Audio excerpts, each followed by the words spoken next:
Good morning girls. आज हम पुष्प रचना या टॉपिक के विषय पर कुछ विस्तार से जानेंगे। पुष्प रचना यानी क्या? तो कई प्रकार के फ्लावर्स एक साथ एक जगह पे रखकर कमरे की शोभा बढ़ाना, ऐसे संक्षिप्त में कह सकते हैं। लेकिन यदि इसमें थोड़ा मॉडिफाई करते हैं तो अलग अलग प्रकार के फ्लावर्स, अलग अलग प्रकार की पत्तियाँ, अलग अलग प्रकार की टहनी, कुछ शंख और कुछ जो भी नया हम उसमें डाल सकते हैं डालें तो बहुत अच्छा एक पुष्प रचना, एक बंच ऐसा बनेगा। आजकल पुष्प रचना को एक विशेष तरीके से देखा जाता है।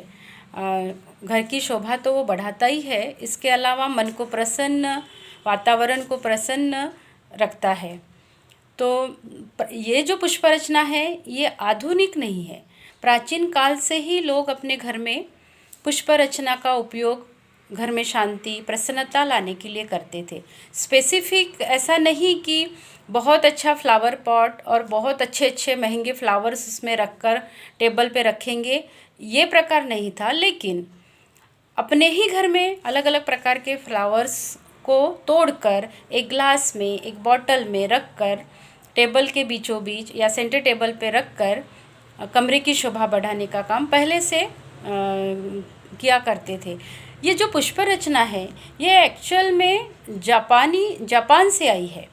जापान के बुद्ध लोग अपने विहारों में भगवान को चढ़ाने के लिए जिस फ्लावर्स का उपयोग करते थे उसी फ्लावर में से कुछ ऐसे अलग निकाल कर एक पॉट में रखते थे। तो स्पेशली ऐसा कहा जाता है कि पुष्प रचना ये जो है, ये पुष्प रचना जापान से आई हुई है, इंडियन नहीं है।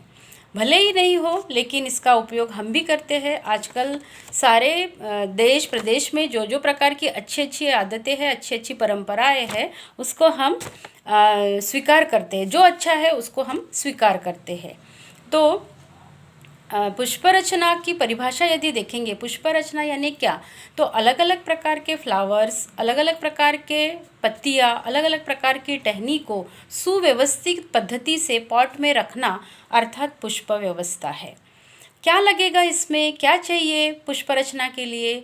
तो फूल, पत्ती, पुष्प पात्र, पुष्प पॉट, फ्लावर पॉट जिसे कहेंगे, पुष्प पात्र, अलग अलग प्रकार के टहनियाँ, आजकल अलग अलग ऐसे शंख पत्थर मिलते हैं जिसका यूज़ हम पुष्प रचना के लिए कर सकते हैं। कुछ अलग से दो डंडियाँ बांधना है तो उसके लिए सेलो टेप लगेगा। ये सारी चीज़ें हम जिस पॉट में बनाएंगे उस पॉट को बैलेंस रखने के लिए हमें चाहिए पिन होल्डर। पहले पिन होल्डर का उपयोग करते थे फूलों को एक साथ बंच जो हमने बनाया उसको रखने के लिए। अभी वर्तमान में ओआसिस नामक एक हरी ईंट आती है, उसका उपयोग हम पुष्प रचना के लिए करते हैं। वो बहुत अच्छी है, पानी में डालने के बाद वो हेवी हो जाती है और हेवी होने से फिर उसमें यदि अपन फ्लावर डालेंगे, रखेंगे तो वो हिलेंगे नहीं, ना गिरेंगे। और जितने चाहिए फ्लावर्स अलग अलग प्रकार के वो हम आसानी से वहाँ रख सकते हैं। दूसरा उसका उपयोग ये कि वो पानी से भरी रहती है, इसीलिए उसमें बनाई गई जो पुष्प रचना है वो काफ़ी दिन तक टिकती है। और पिन होल्डर में रखी जो पुष्प रचना रहती है वो पिन होल्डर के आकार पे डिपेंड करती है कि उसमें कितने फ्लावर्स आएंगे, कितनी टहनी आएगी। और उस प्रकार में उस पिन होल्डर में बनाई गई जो पुष्प रचना है उसको तरोताज़ा रखने के लिए फिर हमें नमक और शक्कर का पानी पॉट में डालना पड़ेगा। लेकिन यदि हम हरी ईंट, जिसे हम अपने लैंग्वेज में ओआसिस कहते हैं, उसमें यदि बनाते हैं तो अलग से कुछ डालने की ज़रूरत नहीं, क्योंकि उसमें पानी काफ़ी ज़्यादा रहता है, वो पानी सोख लेता है और वो पानी फिर फूल और डंडियों को कंटिन्यू मिलता रहता है। इसलिए तरोताज़ा और उसमें बनाई गई जो पुष्प रचना है एकदम ताज़ी रहती है।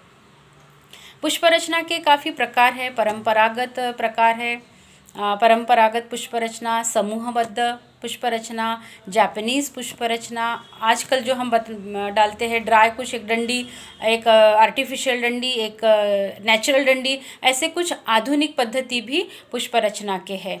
जापानीज़ पुष्प रचना के जो प्रकार है वो बहुत ही मस्त है, जैसे कि उनके नाम उनके ही प्रकार के हैं। उनको जापानी पुष्प रचना को इकेबाना कहते हैं। तो जो इकेबाना है उसके प्रकार, जापानी पुष्प रचना के प्रकार रिक्का, शोका, नागिरे, जुईबाना, मोरीबाना, इस प्रकार के उनके नाम हैं।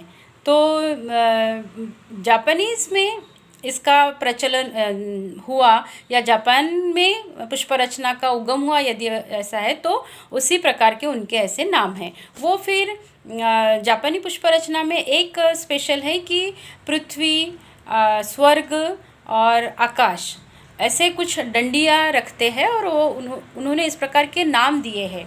सबसे बड़ी डंडी जो रहेगी वो स्वर्ग रहेगी, उसके फिर कुछ अंतर में पृथ्वी रहेगी, फिर मनुष्य, इस प्रकार से उन्होंने अपने पुष्प रचना को डिवाइड किया है। तो रिक्का, शोका, नागिरे, झिनीबाना, जुईबाना, मोरीबाना, ये उसके अलग अलग प्रकार हैं। इसके अलावा पुष्प रचना के आकार है। हम यहाँ अपन वसंतराव देशपांडे सभागृह में फ्लावर शो होता है, वो देखने जाएंगे कभी, यदि वहाँ पे फ्लावर शो रहा तो अलग अलग आकार के पुष्प रचना बनाते हैं। जिनको शौक़ है वो बहुत अच्छे अच्छे फ्लावर्स बनाते हैं, फ्लावर अरेंजमेंट बनाते हैं। स्तंभाकार पुष्प रचना, गोलाकार पुष्प रचना, त्रिकोणाकार पुष्प रचना, अर्धगोलाकार पुष्प रचना, एस आकार की पुष्प रचना।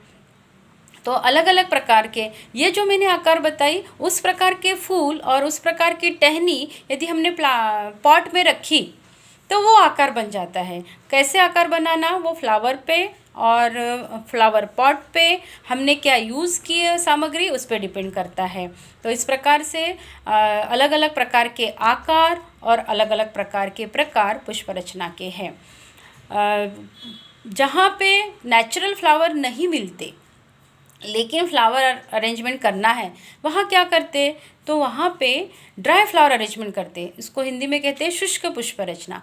शुष्क पुष्प रचना के लिए क्या सामग्री लगती है, तो सूखे हुए जितने भी चीज़ें आप प्रकृति में देखो, कितनी सारी सुंदर सुंदर सूखी हुई ड्राई ऐसी सामग्री आपको मिलेगी। यदि कलात्मक दृष्टि रही तो हम कहीं से भी पुष्प रचना बना सकते हैं। जैसे ज्वारी की बाली, गेहूं की बाली, जो कनीज बोलते हैं वो, घास सूखा हुआ, नारियल के समान एक फल है, उसको सुखा के कलर करके उसका भी यूज़ हम पुष्प रचना के लिए कर सकते हैं। सूखी हुई चीज़ें उसका यूज़ करना अर्थात शुष्क पुष्प रचना है।